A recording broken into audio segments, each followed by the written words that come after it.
Thank you very much for that introduction. It's a real honor to be here in this seminar honoring Bill. I also was well aware of his passion for thresholds. We had numerous discussions over years when we agreed and when we didn't agree. So it's really a pleasure to be here. So today I'd like to talk about vinyl chloride from a number of standpoints, primarily mode of action. And I'd just point out that we started this back in 1986. I had a postdoc. I'd written a grant to the Risk Science Institute, which used to be part of ILSI and is no more. But it provided this wonderful German postdoc, Norbert Fedke, who had worked on vinyl chloride and related compounds in Europe, in Germany. And he was the one that introduced me to mass spectrometry, which is now my major tool. So I owe a lot to Norbert. So vinyl chloride, you've already heard from Matt, a great introduction, so I can cut this short. I would just like to point out that it's a known carcinogen in several animal species as well as humans, but it was the discovery in Rubbertown that really got people's attention to this, and that was in 1974. Now, it's been studied. It was studied prior to that. So the Italians studied it, particularly Dr. Maltoni in Italy, and he did inhalation studies on a huge number of animals. I believe that inhalation study had like 3,000 animals in it with different doses, different lengths, different ages. And so that was a classic. But one of the things that is truly classical on this, if I can maybe use this, I'm not very good at mice, it seems. Maybe it's got a finger one that works better. One of the things that's really interesting here is the dose response or the exposure response, because the cancer in the animal studies, and it turns out pretty much in human studies, is that it's equal or greater than 50 parts per million. And you go to the lower exposures and you're not finding this increase. To date, according to the vinyl chloride registry that is difficult to get a hold of, anything more current, there have been 197 workers in the U.S. that have developed hemangiosarcomas. And all of these started prior to the lowering of the exposure regulations in 1975, as Matt pointed out. So that shows that the humans and the rodents, those studies are really parallel to each other from that standpoint. I don't have this on my slide, but I learned a very interesting thing about 3 years ago. The Dow Chemical Company had a very strong research team that was evaluating vinyl chloride. And way back in 1960, they found that dogs exposed to 200 parts per million had liver problems. They had increased liver enzymes. So Matt, maybe there was a biomarker there for you. And they, at that point, asked the whole industry to reduce the exposure limit from 500 ppm that was there because of explosiveness down to 50 ppm. The rest of the industry refused to do this, but Dow did it. And Dow has never had a case of hemangiosarcoma in their vinyl chloride workers. I think if dose response makes a difference, here is a perfect example of that. So these issues of low dose extrapolation continue to be important, and we got involved in it initially because of Norbert's work in Germany and with Professor Bolt and getting mass spectrometry into it. And I'll go through a little bit on the early studies, but when I moved to UNC, we put in for one of the Superfund program project grants. And vinyl chloride is present in at least 113 Superfund sites. But it's there at parts per billion, not parts per million. And why is it there? Not because Rubbertown or any place else dumped vinyl chloride. It's there because trichloroethylene and perchloroethylene are the number 1 and number 2 pollutants that we have in Superfund. And they get metabolized by the microbial families to vinyl chloride. And that's where these very low amounts come from. And so the studies that we have done has focused a lot on exposure response. And with that, we can basically conclude that vinyl chloride shouldn't be driving a Superfund cleanup. They have much more important chemical contaminants there that it would make a difference in human health. And parts per billion of vinyl chloride, as I think I'll convince you, is not going to make that difference. So just a general scheme that everyone in here is aware of, but vinyl chloride requires metabolism. CYP2E1 is the major metabolic activation pathway. And so we have this balance between activation and detoxification that yields the product that we're interested in, that is the chloroacetaldehyde. So it's really the amount of this biomarker that we study a lot. So we're looking at the biologically effective dose with the DNA adducts, whereas if you have protein adducts you're measuring, they are not going to get involved in what's in this box, if you will. And that turns out to be a fairly good indicator of initiation and ultimately carcinogenesis. It also has a different dose response depending on where saturation in that takes place. So if you saturate the activation part of this instead of the detoxification part, you will find that it plateaus at certain parts of the dose response. And that's exactly what happens with vinyl chloride. And it's been known for a long time. So here's the metabolism. We go from VC up on the top here to the epoxide, chloroacetaldehyde. Whoops, now I'm going too fast. And then that can be detoxified. So it's this epoxide that's in red here that is the DNA alkylator, if you will. So here are just a couple of the very early data slides on vinyl chloride. So you see Perry Gehring, who was at Dow, had studied the metabolism, and he knew when it saturated the metabolic activation. And then Cesar Maltoni had done this huge bioassay, and you can see that it also saturated in the incidence, but that it went up quite sharply down at the lower doses. Now, you'd have to expand this graph out so that you can see those lower doses. You can't see them here, but I'll go into evidence for them. So this again is the metabolic scheme on the very top line, and there are 4 DNA adducts that are induced by vinyl chloride. The 7-oxoethylguanine is present in the greatest amount. That is roughly 90% of the DNA adducts. The N2,3-ethenoguanine is produced in much smaller amounts, as are the adenosine and cytidine.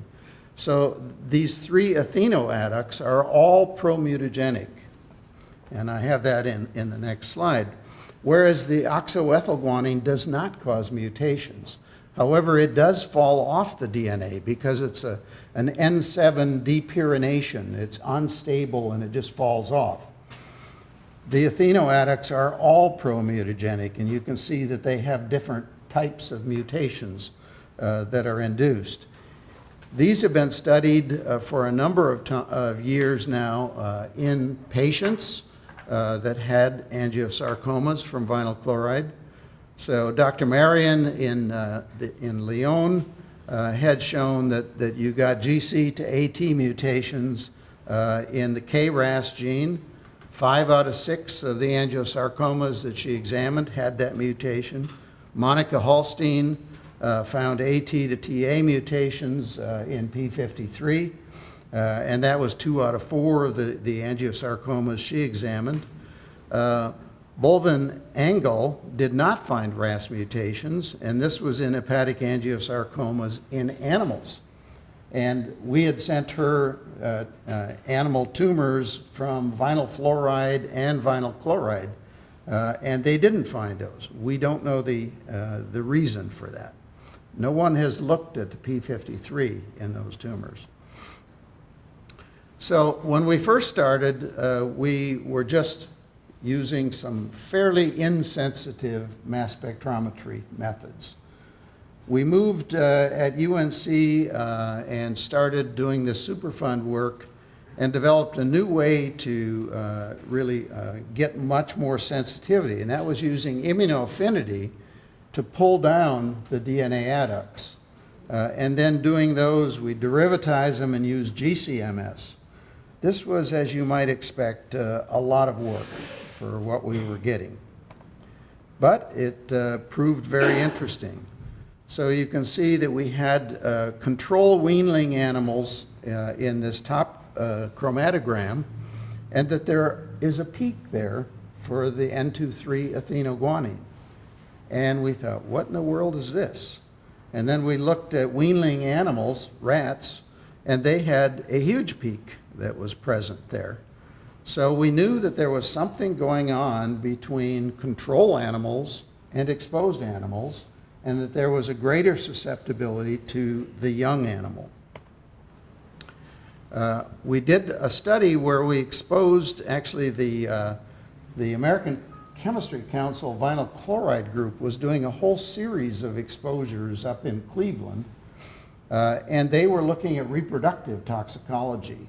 And somehow I convinced them to put some animals in there that would be exposed to vinyl chloride so that we could start studying this, with real dosimetry.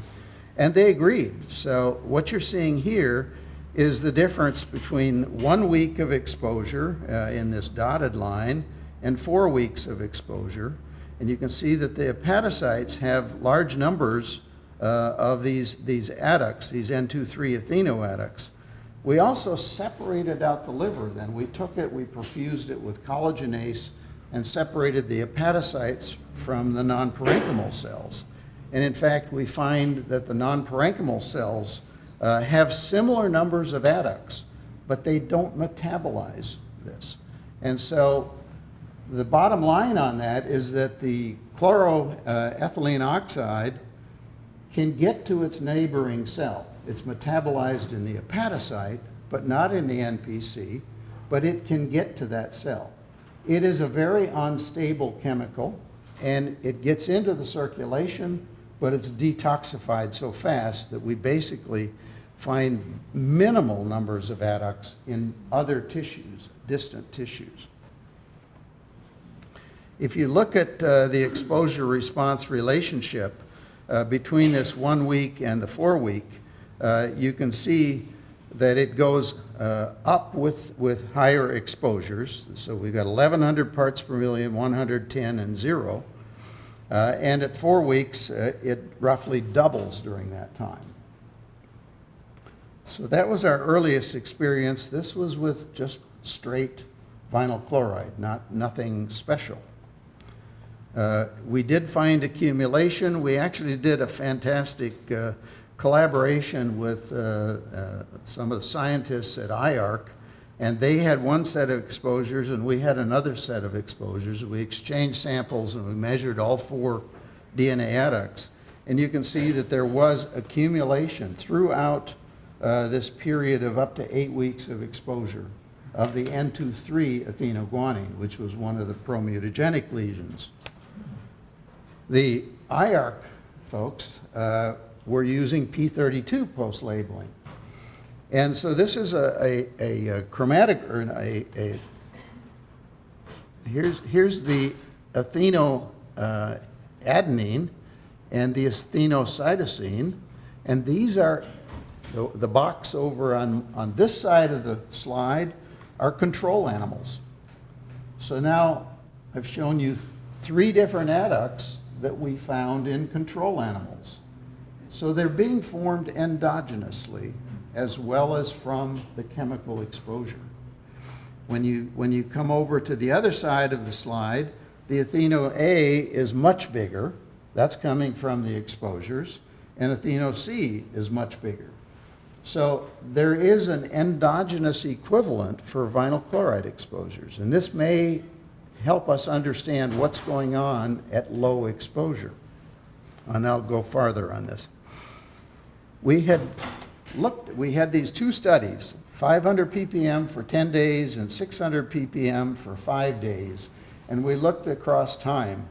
And we actually published a paper that said that these adducts were all highly persistent. Well, that turned out to be absolutely wrong. Only one of them is, and I'll show you that. So when you look at reactive oxygen species, we've talked about that today in a number of places. One of the things that happens is lipid peroxidation. And it turns out that lipid peroxidation can form all of these Atheno adducts that I've just pointed out to you. So we did an interesting experiment. We used C13 labeled ethyl linolate. And this allowed us to incubate that with deoxyguanosine to look at this business on the Atheno adduct, because that was the only one that was accumulating. And you can see that if it had the higher mass coming from 2 carbon-13s rather than the normal mass, it was coming from the lipid peroxidation. So that was opening a lot of new windows for us. We also collaborated with Kurt Harris's lab, and we were looking at endogenous lesions or adducts, I should say, in a number of tissues. So in this slide, you see human liver. Now, these are individuals who had no known exposure to vinyl chloride, and they have 17 adducts per 10 to the 8th guanines. Human colon was 16. If you go to a rat, a control rat, it's 3. It's 5 times lower in the rat. In fact, the human numbers of athenoguanine adducts in these two tissues is very similar to what a 10 part per million exposure to vinyl chloride for 4 weeks has. But if you go to 1100, you see it's much higher. And the same thing is true, you look in the brain of these animals. There have been a bunch of lawsuits on brain tumors and vinyl chloride. And you find that you have no increase with the Atheno adducts with exposure in the brain, and they're similar to the controls. So the endogenous is there. It's a background. We're not going to get away from it. So most recently, we've taken on a new approach for measuring some of these adducts. Remember, the 7-oxoethylguanine adduct is the dominant adduct, but it's not promutagenic. And Esther Mutlu in my lab had developed a new method here for looking at this that is much more sensitive and much faster and easier to do. When she was doing this, she found that, there was so let me just explain this to you. The top peak here, chromatogram, is the endogenous 7-oxoethylguanine. The middle one comes from a C13 stable isotope, vinyl chloride. And I have to credit the American Chemistry Council on vinyl chloride. This study, I should point out, the exposures were done at the US EPA in Research Triangle Park. The ACC bought us one little canister of vinyl chloride. It was about this tall and this big around, and it cost $35,000 to have made by Cambridge Isotopes. And we still have about 1/3 of that left. That was used by the EPA in those only exposures. And here you have this large peak in the middle. That is the heavier the 2 mass units heavier, and then down below is the standard. So you can see that for the very first time, we found that the 7-oxoethylguanine was also endogenous. We knew the ethenos were, but we didn't know the oxoethyl was. And we've used similar things for N2,3 ethenoguanine. And so now everything is an LCMS method, and the instrumentation here is just really amazing what has happened in the last 10 years. It's gone up 1,000-fold in sensitivity. So we can see things today that we couldn't touch back in 1986. So here's this is again from this study done at the EPA with the labeled vinyl chloride. And over here we have a 1-day exposure, and there's really very little that we can see coming from the exposure, but we've got a pretty good sized peak for the endogenous.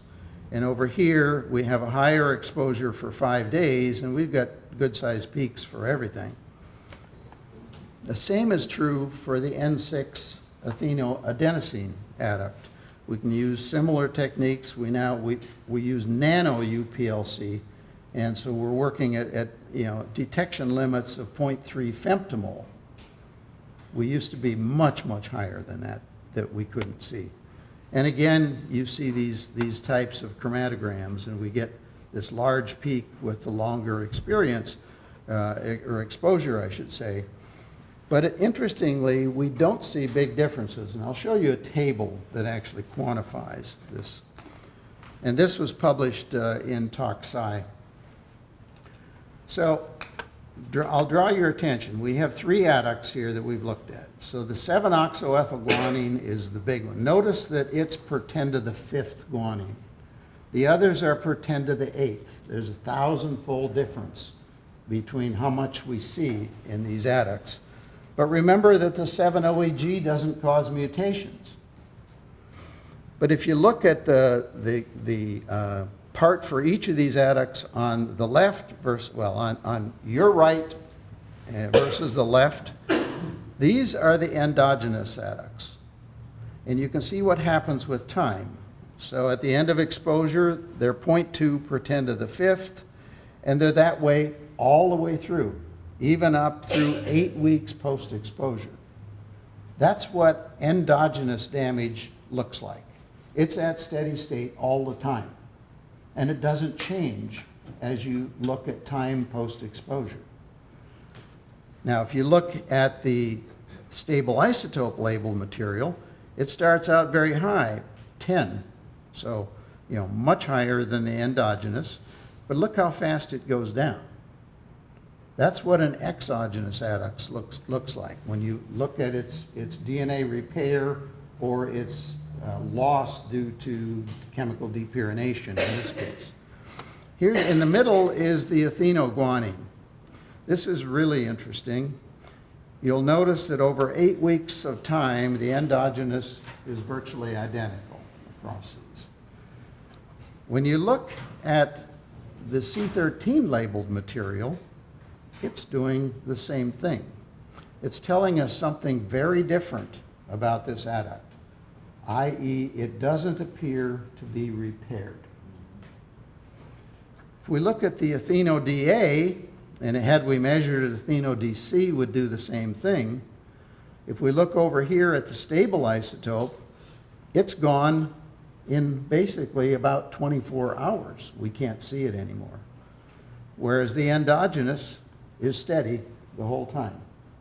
So this really paints a picture of how important the use of stable isotope exposures is for, number one, learning that there are endogenous pathways for formation, and number two, understanding whether it's really repaired or falls apart. In this case, with the 7-oxoethylguanine, that is lost predominantly by just depurination. It hits the N7 position of guanine, which is unstable, and you get an AP site that's formed when it falls off.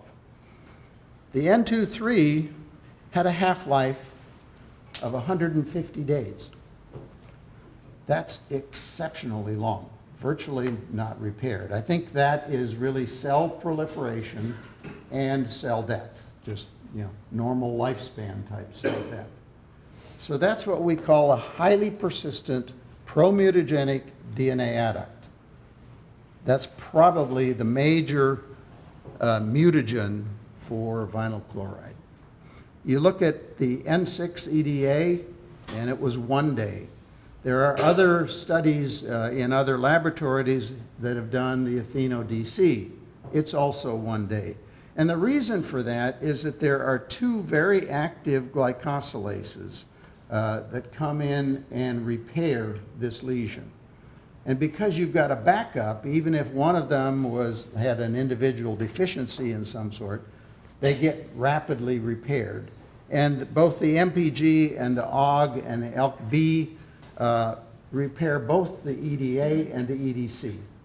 So the DNA adduct, if we're looking for a biomarker for vinyl chloride exposure, the N23 guanine is certainly the best that we have. So the mode of action of this is that vinyl chloride is metabolized to the chloroethylene oxide. This is an unstable metabolite that affects distribution in the body. The mutations in tumor suppressor genes and oncogenes in the VC neoplasms are consistent with the types of mutations that these athenoadducts produce. And so a genotoxic mode of action is highly likely to be the mechanism of vinyl chloride. There is one thing here I'd point out, because this mechanism also can be affected by, as virtually all cancer studies can be, by cell proliferation. So there are studies in neonatal animals, and they're very susceptible to the induction of vinyl chloride cancer. That's the synergy between these adducts and cell proliferation so that you can form a heritable mutation. If we look at risk assessment issues for vinyl chloride, this dose response is clearly sublinear, and it becomes saturated at around 250 parts per million.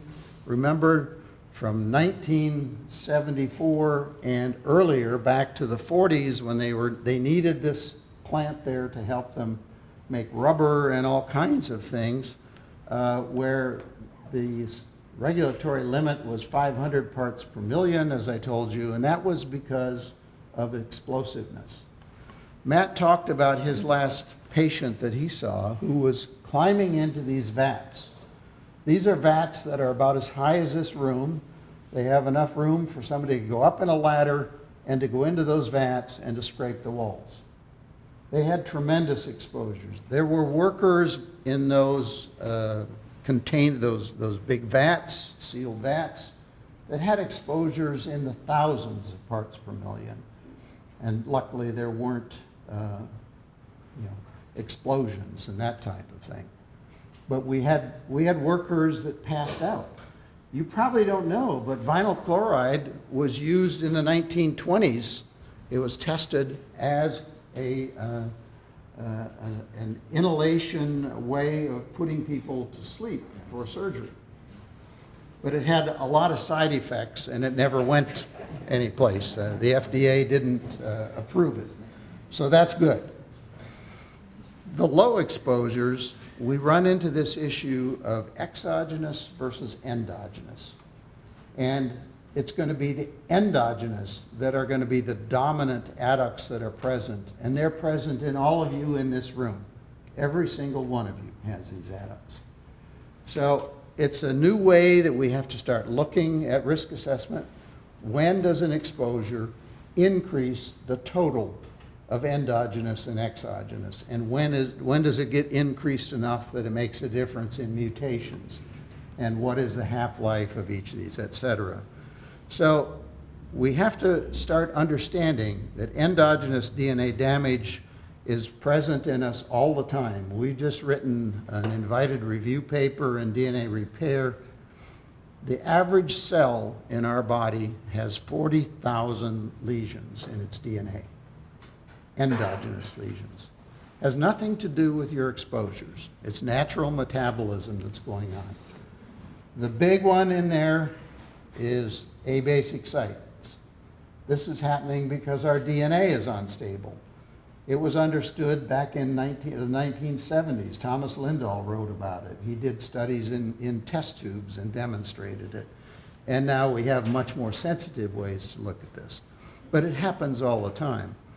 So I think the realization that DNA damage is always present in every cell we have, the idea of thresholds, as Bill would always argue, actually has a very strong mechanistic reason behind it.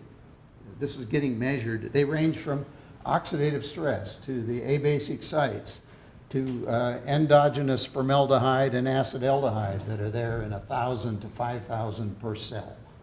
I mean, things we just don't understand about. So I would suggest, if you're interested in this, that you look at that review paper.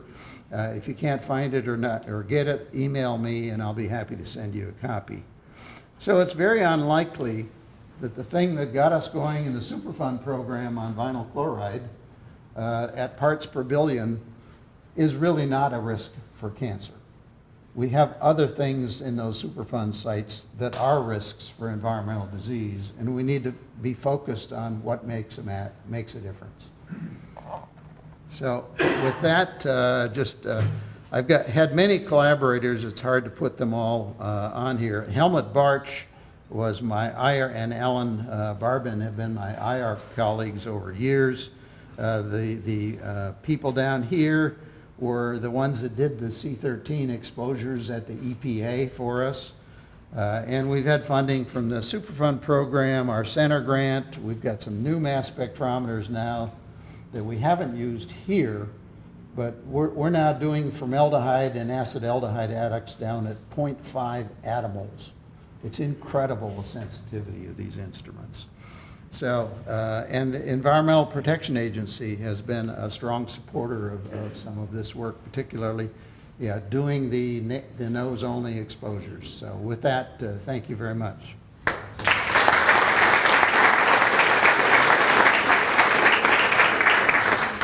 Thank you, James, for a wonderful talk. Matt, how much time do you want us to take for questions? Well, for the Waddell lecture, I think as long as it takes. So Okay. I think what we'll do is have people go get lunch and then come back here, and then we may start the next session as people eat it here. Okay. After taking a short break, so that would Sounds be fine. Yeah. Jim, excellent seminar. Just a question, do you think that this differential in persistence of the adducts in vivo may explain some of the disconnect between the in vitro mutagenicity assays and what you observe in vivo as far as what's causing carcinogenesis? Yeah, I think that's a very reasonable hypothesis. Remember, cell culture cells are dividing all the time, and that the synergy between cell proliferation and pro-mutagenic DNA adducts is very strong. Dave. As you develop A-burning sites and you get these ring open stable structures like the formaminopyrimidine altered base, what's the evidence that that's mutagenic?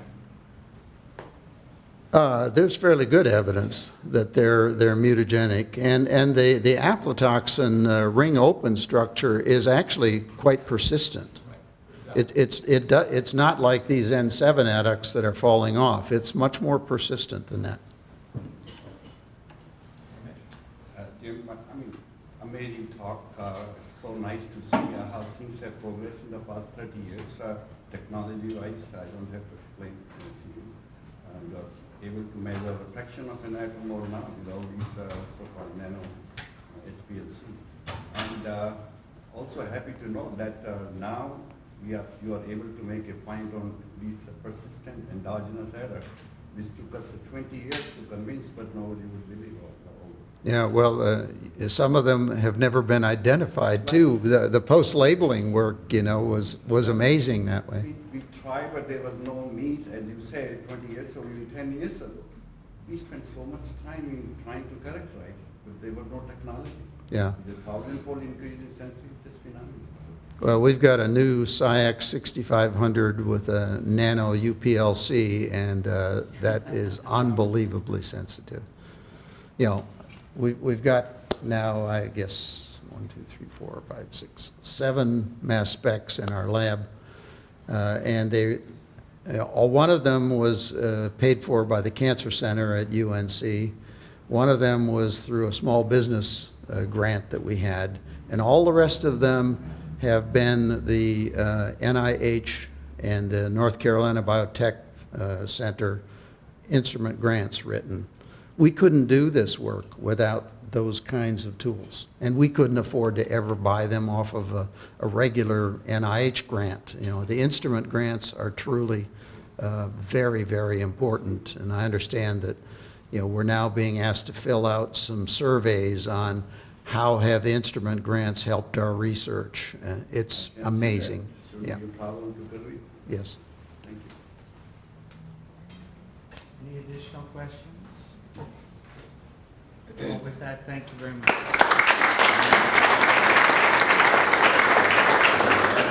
Yeah, quick announcement for lunch. So there's approximately 100